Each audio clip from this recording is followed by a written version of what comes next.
Mesdames, Messieurs, bonjour, bienvenue au journal. Ce qu'il faut retenir de l'actualité des présumés terroristes retranchés dans une maison à Rayongo dans la périphérie de Ouagadougou ont échangé ce matin des tirs nourris avec les forces de défense et de sécurité. Bilan provisoire de ces affrontements, 4 morts, dont un gendarme. La tension monte progressivement entre les États-Unis et l'Iran. Le secrétaire d'État américain menace Téhéran de pires sanctions si les autorités iraniennes ne revenaient pas à la raison. Des tirs entendus tôt ce matin à Rayongo, un quartier situé à la périphérie sud-est de Ouagadougou. Selon nos informations, les forces de défense et de sécurité ont mené une opération d'interpellation de présumés terroristes. Une opération qui a donné lieu à des échanges de tirs nourris qui ont duré plusieurs heures. Pour le moment, le bilan officiel fait état de 3 morts du côté des suspects et d'un décès du côté des FDS. Reportage Césaire Carrefour, Vincent Tiendrebego. Quartier de Rayongo, à la périphérie de Ouagadougou. Tôt ce matin, l'unité spéciale de la gendarmerie investit cette maison colorée. Il s'agit d'une cour commune où des individus suspects sont signalés. Très vite, des échanges de tirs, des tirs nourris qui vont durer de longues heures selon les témoignages des riverains. Il est environ 9 heures quand nous arrivons sur les lieux. Le calme est revenu, mais la zone est bouclée. Les curieux sont tenus à distance. Les stigmates sur la maison témoignent de la violence de l'opération. Le bilan est lourd. 3 suspects abattus, 1 suspect arrêté, 1 gendarme décédé après évacuation et 5 blessés, dont un civil. L'opération a également permis de saisir un important lot d'armements, d'explosifs et de tenues militaires, selon un communiqué officiel. Le procureur du Faso ainsi que le chef d'état-major de la gendarmerie nationale sont là pour des constatations d'usage et pour encourager les forces de défense et de sécurité. Pour l'heure, difficile de donner avec précision l'identité des suspects, mais une chose est sûre, l'opération a certainement permis d'éviter une nouvelle attaque d'envergure dans la capitale burkinabé. Nous reviendrons plus en détail au cours de nos prochaines éditions sur ces affrontements qui ont eu lieu entre suspects et FDS à Rayongo ce matin. La ministre de l'économie et des finances et son collègue de la fonction publique étaient ce matin sur le terrain pour prendre la mesure de la situation de la grève des agents du Minifid. La direction des grandes entreprises, la douane et les trésors ont été les sites visités. Si une bonne partie du personnel a déserté les lieux, nombreux sont les services qui sont fonctionnels grâce surtout aux réquisitions et aux stagiaires qui n'ont pas le droit à la grève. Jean-Eudes Bayala, Maxime Zongo. C'est au pas de charge que les 2 membres du gouvernement tôt ce matin ont fait la ronde de quelques directions stratégiques de régie de recettes au niveau de la ville de Ouagadougou. Une sortie pour faire le point sur le terrain, mais aussi pour encourager les agents qui sont à leur poste. Il était 8h30 quand la délégation est arrivée à la direction des grandes entreprises. Visite de quelques services suivis d'un entretien avec le premier responsable. À Ouagagar, ceci expliquant peut-être cela, le mot d'ordre était moins suivi qu'ailleurs. Nous sommes un corps paramilitaire. Étant un corps paramilitaire, on a la chance d'avoir un peu plus de discipline chez nous que peut-être ailleurs. Voilà. Dernière étape de cette visite, la trésorerie régionale du centre. Au guichet, des agents assurent le service minimum à la satisfaction des clients qui s'impatientent. On nous a accueillis tout de suite, j'ai pris des renseignements même avec un caissier là, il n'y a pas de problème. Quel bilan retenir au terme de cette sortie sur le terrain? L'essentiel pour la délégation, c'est que la continuité du service est assurée. Sur 5 999 agents, nous avons vu que moins de 44% n'étaient pas à leur poste, moins de 44%. Mais je dis que c'est un bilan partiel puisque c'est 5 999 sur un effectif quand même qui peut atteindre les 8 000. Donc nous attendons d'avoir les dépouillements complets. Le message, ce n'est pas le plus important. Est-ce que oui ou non, les services ont fonctionné avec ceux qui sont venus?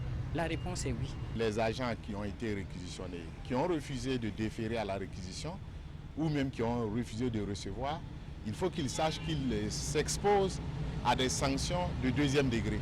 Et les sanctions de 2e degré, si vous allez lire la loi 081, ça signifie qu'il peut faire l'objet d'un abaissement d'échelon, il peut faire l'objet d'un retard d'avancement d'échelon, il peut faire l'objet d'une révocation.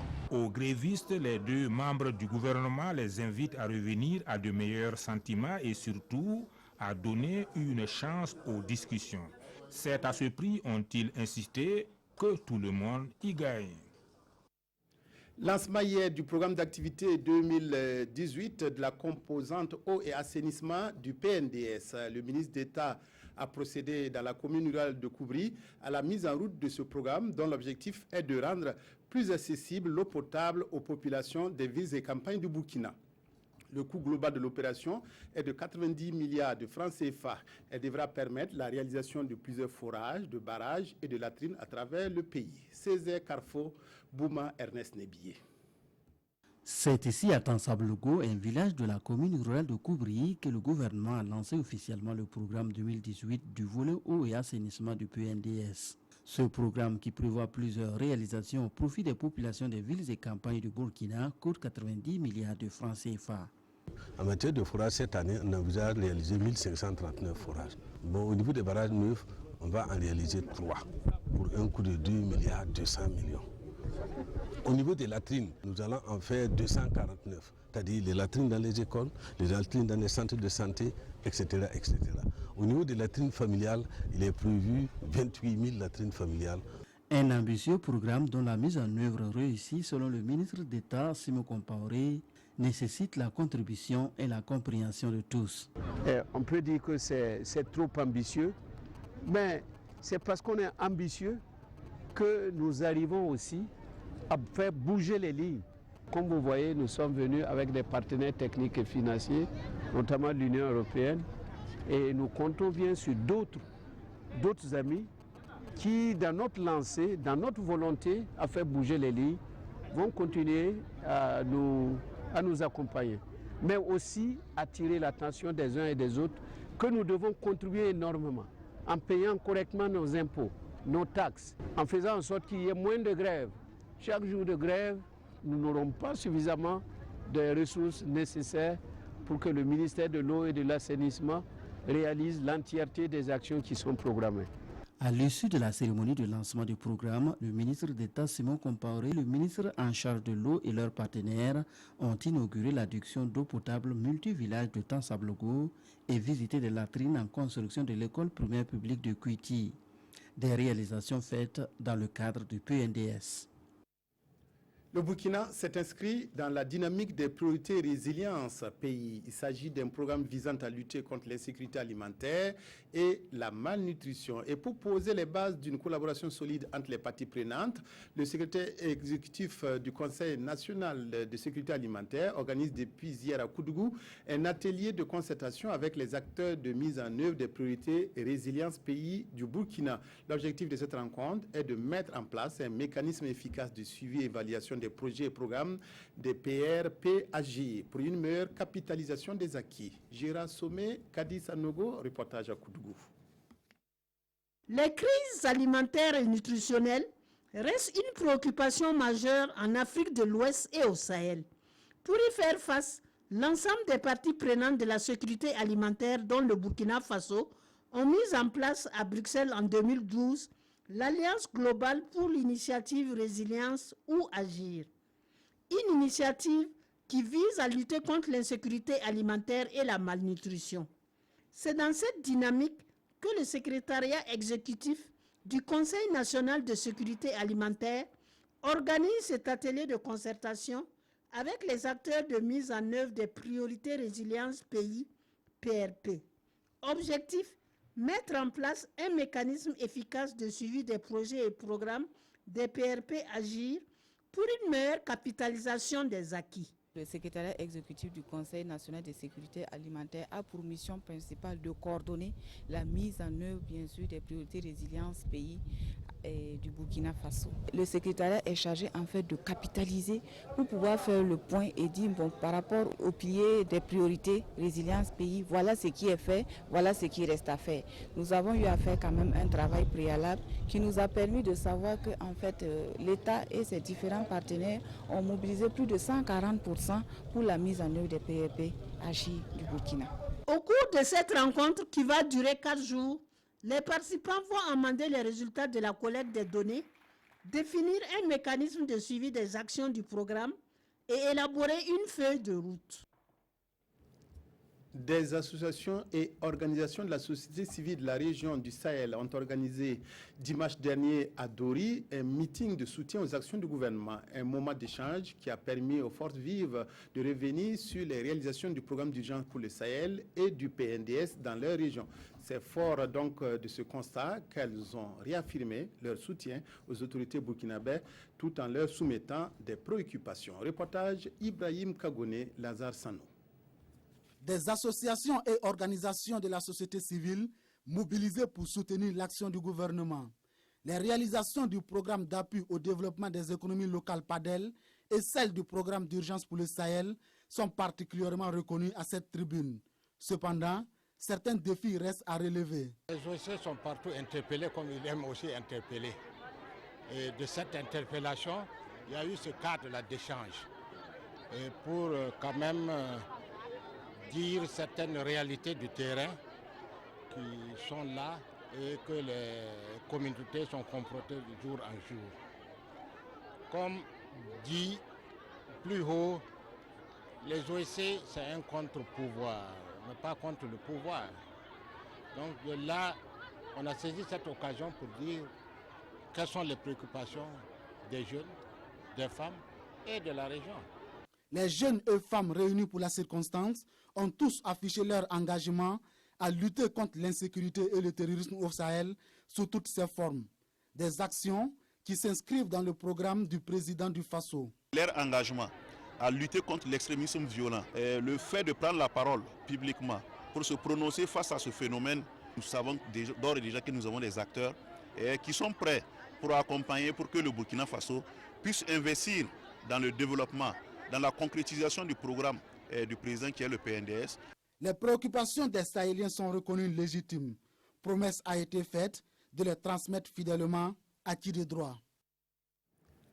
200 femmes de 5 villages de la région du plateau central mènent un plaidoyer auprès des maires de Zignaré et de Zitenga notamment pour lutter contre les effets du changement climatique. Elles font ces plaidoyers depuis un an avec l'appui de l'ONG APIL. C'est maintenant l'heure du bilan et les difficultés qu'elles rencontrent dans la lutte contre les effets du changement climatique sont passées en revue. Elles sont de 8 ordres et quelques-unes tournent autour de la prolifération des sachets plastiques, le ramassage du sable dans les rues ou l'utilisation des pesticides. Reportage Alidou Badini, Nathalie Savadogo. 200 femmes de 5 villages du plateau central face aux maires de Zignaré et de Zitenga. Elles mènent ici un plaidoyer auprès de ces élus locaux afin qu'ils les aident à s'adapter aux effets du changement climatique. À cet effet, des préoccupations majeures ont été livrées. Ce sont les différentes difficultés qu'on rencontre dans nos vies quotidiennes de chaque jour. Surtout les déchets plastiques et l'utilisation des pesticides dans les champs, les ramassages de sable dans nos rues et dans nos champs. On n'a pas accès à la terre. Les maires ont loué l'initiative des femmes de se regrouper ensemble pour réfléchir face à ces difficultés. Ils se disent prêts à les accompagner dans cette lutte. Nous avons dit, le maire et moi, le collègue, qu'ensemble, nous allons travailler de concert avec nos conseils municipaux pour voir qu'est-ce qui peut être fait, mais aussi demander leur implication effective parce que nous ne pouvons pas résoudre ces problématiques soulevées par les femmes sans elles. C'est ensemble que nous allons travailler à être plus résilients, que nous allons travailler à réduire les effets des changements climatiques. L'ONG APIL, dans le cadre de son projet de renforcement de la participation des femmes dans la gestion durable des terres, accompagne ces femmes il y a de cela un an. 25 millions de francs CFA ont été déjà mis à profit pour renforcer leur capacité sur la résilience climatique. C'est une joie pour nous parce que notre souci, c'est de trouver des solutions, des réponses de proximité, des réponses qui soient effectivement à même de changer la vie de ces femmes dans les villages. La première phase du projet arrive à terme et pour le coordonnateur, il sera question d'évaluer le parcours effectué et prendre en compte les préoccupations pour en faire un plan d'action. Un plan d'action qui va prendre en compte ces 200 femmes afin de les amener à partager leur savoir-faire avec d'autres femmes dans d'autres localités. Les technologies de l'information et de la communication offrent de plus en plus de facilités dans la vie quotidienne. Elles permettront désormais aux populations des grands centres urbains du Burkina de localiser une pharmacie, de prendre tous les renseignements sur les produits qu'on veut et de s'y rendre grâce à des raccourcis. Une prouesse réalisable grâce à une application inventée par un marketeur burkinabé. Elle se veut novatrice par rapport à tout ce qui existait déjà en la matière et intègre plusieurs astuces. Allons à la découverte de cette application avec Adama Guiti et Zoubaviel David Dabiri. Comment repérer la pharmacie la plus proche de chez soi, s'assurer de la disponibilité des produits que l'on veut et s'y rendre grâce à la géolocalisation? Si ces questions taraudaient hier encore les esprits, aujourd'hui elles sont en passe de trouver réponse avec l'application MP-Cash. La trouvaille se veut novatrice selon son concepteur Madi Cabré, en ce qu'elle intègre plusieurs subtilités à même d'atténuer les souffrances de personnes souvent confrontées à la localisation de pharmacies dans les grands centres urbains. Quand vous avez l'application MP-Cash, directement, vous cliquez sur Play Store, vous ouvrez, ça c'est la page d'accueil, vous cliquez ici, vous avez pharmacie, vous pouvez choisir de regarder ou bien de chercher la pharmacie de garde directement. MP-Cash répond à un besoin social selon Madi Cabri. Il est le fruit d'une expérience amère vécue par le marketeur. Ça fait ressortir une histoire parce qu'il y a un jeune qui était venu faire son stage ici. Il avait son papa qui était malade à l'hôpital. Je suis parti pour les rendre visite. J'ai constaté qu'ils avaient des ordonnances en main où ils cherchaient à la pharmacie pour pouvoir chercher ses produits. Et vous savez qu'il y a tellement de pharmacies maintenant. Quand j'ai quitté, j'ai vraiment réfléchi comment faire pour faciliter ce genre de situation. En plus de faciliter la localisation des pharmacies de proximité, MP-Cash offre d'autres facilités telles le repérage d'un restaurant et la consultation de son menu, les itinéraires les plus courts pour allier les 4 points de Ouagadougou et l'adresse des taxis les plus proches. Vous avez besoin, par exemple, d'un distributeur de billets. Vous ne savez pas où est le guichet le plus court et qui fonctionne. Voilà, vous cliquez sur distributeur de billets et ça va vous conduire directement sur l'endroit, à la banque la plus proche et si c'est fonctionnel. L'application est gratuitement téléchargeable et répond à un besoin social, insiste son concepteur Madi Cabri. Un détour par l'actualité internationale, Washington pose 12 conditions à Téhéran, faute de quoi l'Iran ferait face à de nouvelles sanctions. Parmi ces conditions, l'Iran doit cesser de développer des missiles balistiques, d'enrichir de l'uranium ou de s'ingérer dans les conflits régionaux. La mise au point est signée Mike Pompeo, secrétaire d'État américain, qui dit que l'effet des sanctions serait, dit-il, douloureux si le régime n'abandonnait pas la ligne inacceptable et improductive qui est la sienne et s'il ne rejoignait pas la Société des Nations. Cela conduirait alors à terme aux sanctions les plus fortes de l'histoire. Washington pose 12 conditions à Téhéran, faute de quoi l'Iran ferait face à des sanctions sans précédent. Parmi ces conditions, l'Iran doit cesser de développer des missiles balistiques, d'enrichir de l'uranium ou de s'ingérer dans les conflits régionaux. La mise au point est signée Mike Pompeo. L'effet des sanctions serait douloureux si le régime n'abandonnait pas la ligne inacceptable et improductive qui est la sienne et s'il ne rejoignait pas la Société des Nations. Cela conduirait alors à terme aux sanctions les plus fortes de l'histoire.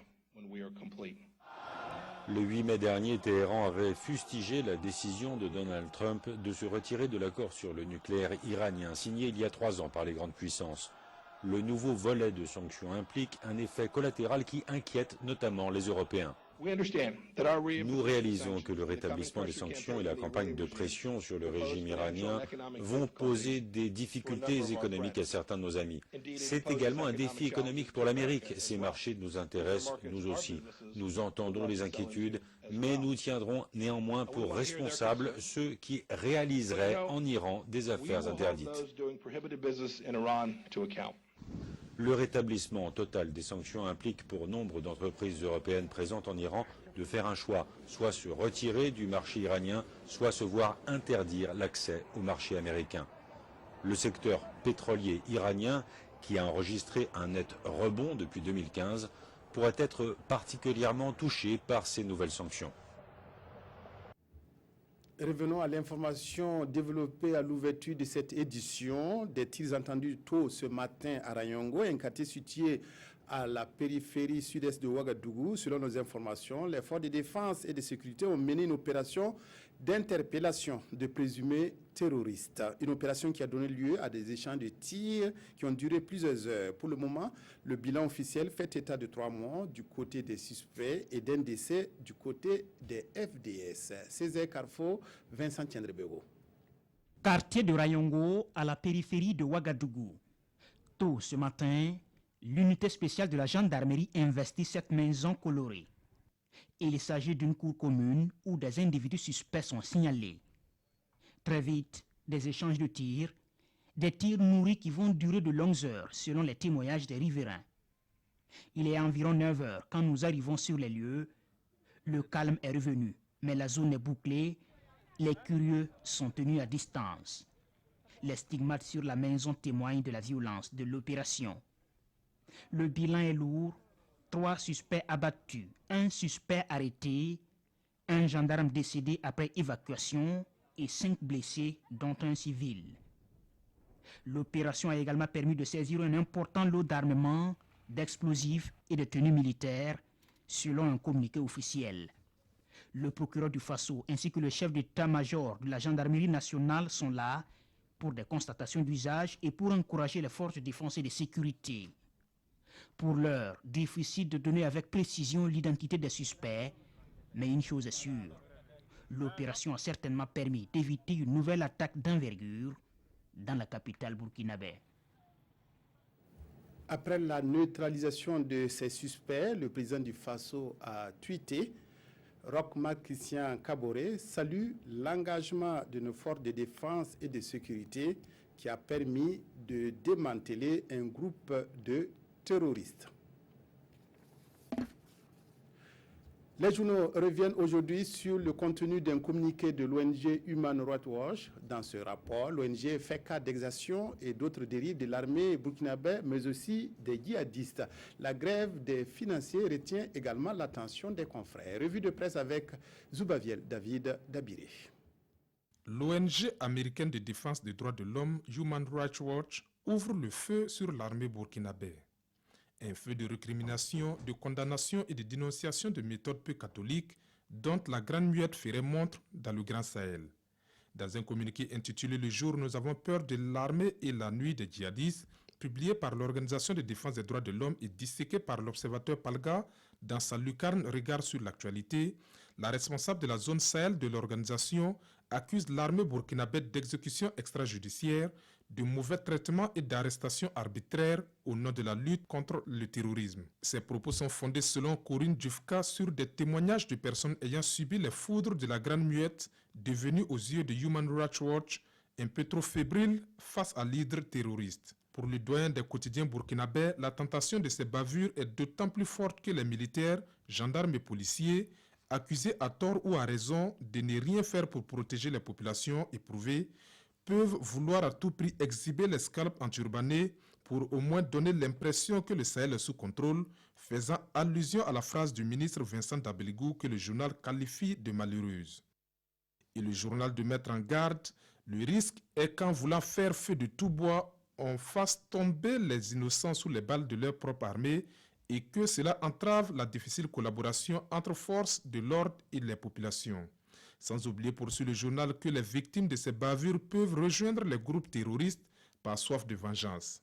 Mais faut-il pour autant jeter l'opprobre sur les armées républicaines qui combattent au Sahel, s'interroge aujourd'hui au Faso. Dans son édito du jour, le journal décrit une atmosphère délétère dans la bande sahélo-saharienne avec en toile de fond un décompte macabre des victimes des forces djihadistes. De 2016 à aujourd'hui, poursuit le journal, le terrorisme a fait des centaines de morts au Burkina Faso et Human Rights Watch ne semble pas situer les responsabilités sur les auteurs de ce chaos. En tout état de cause, selon le journal, quoi qu'on dise, force doit rester à la loi, sinon c'est l'État qui est déculotté, car il n'y a pas de guerre propre et entre bavure et risque de Dien Bien Phu, le choix pour le Burkina ne se discute pas. Du reste, conclut le journal, le ministre en charge de la Défense, Jean-Claude Bouda, dit avoir diligenté une enquête pour faire la lumière sur ces présumées exactions. Autre titre à la une de l'actualité ce mardi, la grève des agents du ministère de l'Économie, des Finances et du Développement. Débrayage au ministère de l'Économie, semaine noire pour les régies financières, titre l'Observateur Palga, qui constate avec l'agent comptable central du Trésor, Siedou Baro, que le service minimum a été assuré. Tous les quotidiens reviennent sur cette actualité et le moins que l'on puisse dire, c'est que les agissements dans ce ministère, à force de répétition, ont fini par se banaliser au point que les confrères restent plutôt dans le constat que dans l'analyse. Merci de votre aimable attention à la RTB. Excellent après-midi à toutes et à tous.